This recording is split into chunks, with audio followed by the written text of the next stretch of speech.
I'm just going to get out of the way and give the platform to the man who's going to introduce Tom Woods. He is Jack Hunter.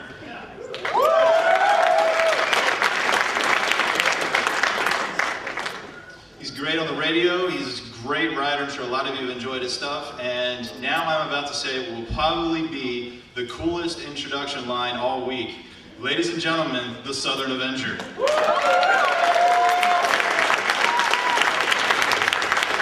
That's very nice, thank you. Is that too loud? I have a tendency to speak very loud. Is that too much? No? Hey, okay.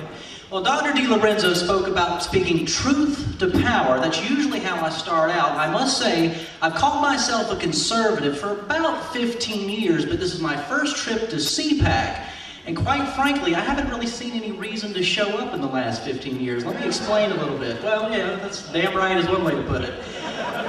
When you're in a conversation with somebody, before 2008 now, I'm talking about maybe the last decade before 2008, and you say you're a conservative, and somebody just trying to be nice might get you talking about, I don't know, trying to extol the virtues of George W. Bush and Dick Cheney or something like that.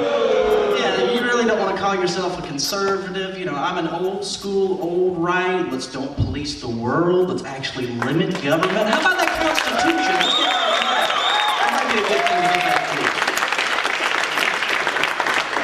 Well, needless to say, and this is no secret in this room, and I hope everybody at CPAC learns this eventually, the Ron Paul campaign of 2008 started a revolution, and you're seeing that as well.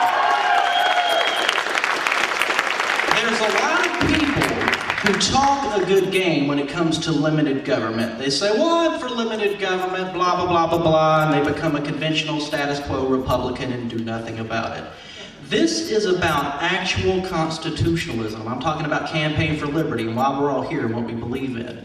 We need spokesmen. We've got Ron Paul. He's about the best spokesman you could possibly ask for, but we need people who can parlay our message, infiltrate that mainstream and teach people, re-educate to them as to what true conservatism or libertarianism is all about. And I mention this because I think our next guest, our next speaker, Tom Woods, is one of the best we have in this movement to do so. Just one of the tops as far as I'm concerned. Now, that's worth mentioning because Tom is sort of an everyman. I mean, here's a Harvard-educated intellectual who writes books about who killed the Constitution and Meltdown, and I'm a dummy. Economics is hard for me, even the Constitution, case precedents, all that's very hard for me. He dumbs it down for all of us. We can give it to a brother, a sister, or uncle, an easy way for us to understand. I'm not calling the books dumb, Tom, you understand what I'm saying.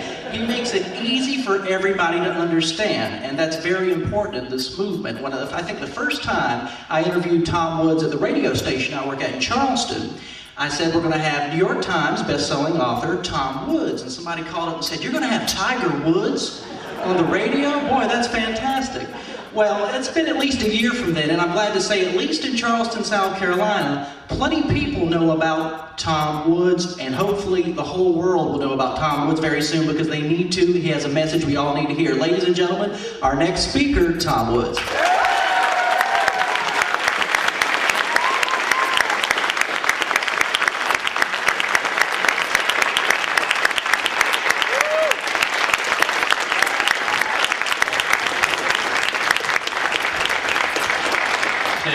Ladies and gentlemen, thank you very much. I recommend you all go to a website. Jack didn't ask me to mention this, I'm going to mention it anyway. RecruitJackHunter.com. It's a website to get Jack Hunter a national program. And we're going to pledge that we will listen, that if you are anti-Obama, that does not necessarily mean you have to be an anti-intellectual drone who just repeats GOP talking points.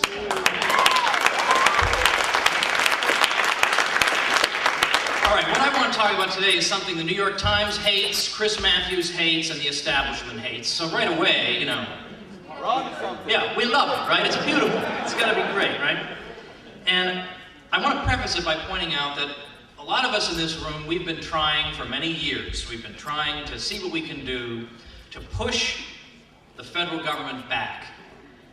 And it hasn't really worked. I mean, let's be honest, right? I mean, 1968, people voted for Nixon, because they thought we gotta do something here. Yet even he, after 2 terms, had been unable to restrain the federal government to the point of actually pushing it back. 1994, we had the Republican Revolution. The Republicans took over Congress, and they're going to roll everything back. And Dick Armey told us everything's on the table. We might even get rid of the post office, and blah, blah, blah. And then, before you know it, in fact, this is already going on during the campaigns, the whole movement got sidetracked on this totally feckless contract with America, which amounted to a big nothing. Like, every plank of that thing was a waste of time.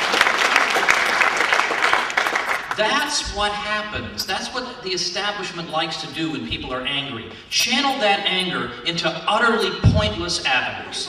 Make sure it goes nowhere. That's what they're trying to do with the Tea Parties. A lot of these Tea Party people are good, decent Americans. And, no, they haven't read Murray Rothbard, or they haven't read Edmund Burke, but you don't have to know something is screwed up here in the country. And they're trying to do, according to their lights, the best they can to fight against it. And so what do we see happening? Like vultures, the politicians swooning in. We've got to swarm in on these people and take over this movement. And that's why people say, well, why don't we start a third party? As if there aren't already third parties. Why don't we start another third party?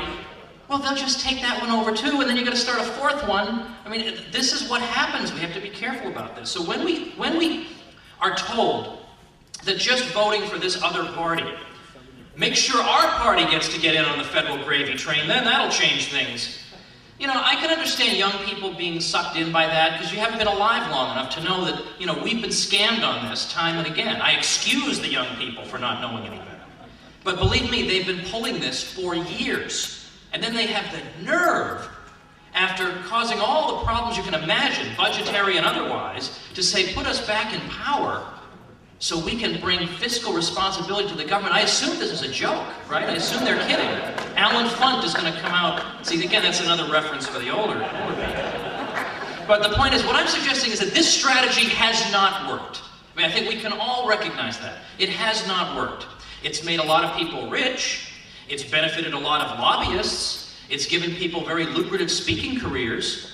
And it has diverted a lot of otherwise intelligent, bright young people into complete dead ends, wasting their time on avenues that are not going anywhere. So what I'm simply suggesting today is that we try something else. When one strategy is a complete failure, consider another one. And be willing to consider one that you wouldn't have considered 10 years ago or 20 years ago. Have an open mind. Because, as I say, at this point, we can see the pure electoral strategy isn't working. So let's consider what an alternative might be. And the alternative I'm proposing today is not a silver bullet. It doesn't solve all problems, but it has many benefits.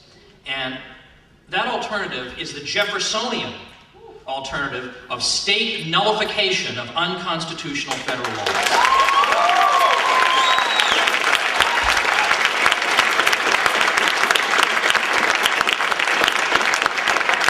Now, Jefferson, we can't mention Jefferson's name often enough in connection with these ideas, so that when creeps like Chris Matthews come along trying to talk about these ideas, we can portray the matter to the American public this way. Here's your choice, Thomas Jefferson or Chris Matthews? Which one you want to side with, right? What's Jefferson arguing? His argument runs like this. It's very simple.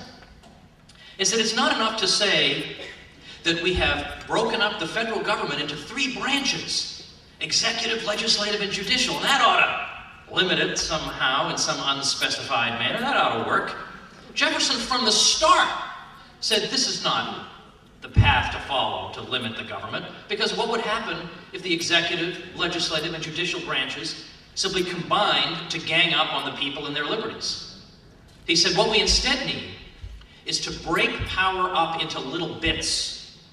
And in particular, the states, the constituent parts of the Union, need to have some corporate way, that is, as a group of individuals constituting the state, to resist the federal government should it go beyond its constitutional limits. Now, I realize this is a purely hypothetical situation. The government might go beyond its constitutional limits, but indulge me.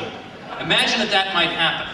Jefferson's response is, we could simply do nothing. We could submit. But for Jefferson, that was the extreme. The other extreme is to secede from the Union, which he does not rule out, by the way. He does believe, as a matter of common sense, that of course the states, in the same way they join the Union, can of course withdraw. But his argument was that this is not always opportune, it's not always the right thing to do. So there has to be some way, logically, short of shedding blood, there has to be some peaceful way whereby the people can resist the federal government and yet at the same time remain in the Union. And this is what he calls nullification, because his argument is that if the federal government has a monopoly on interpreting the Constitution, how do you think it's going to interpret it? I mean, this is not brain surgery. It's going to consistently rule in its own favor. It's going to continue to discover untapped reservoirs of power that none of us had even known about in the past and exploit those. Again, this should be obvious, right? There's nothing controversial about this.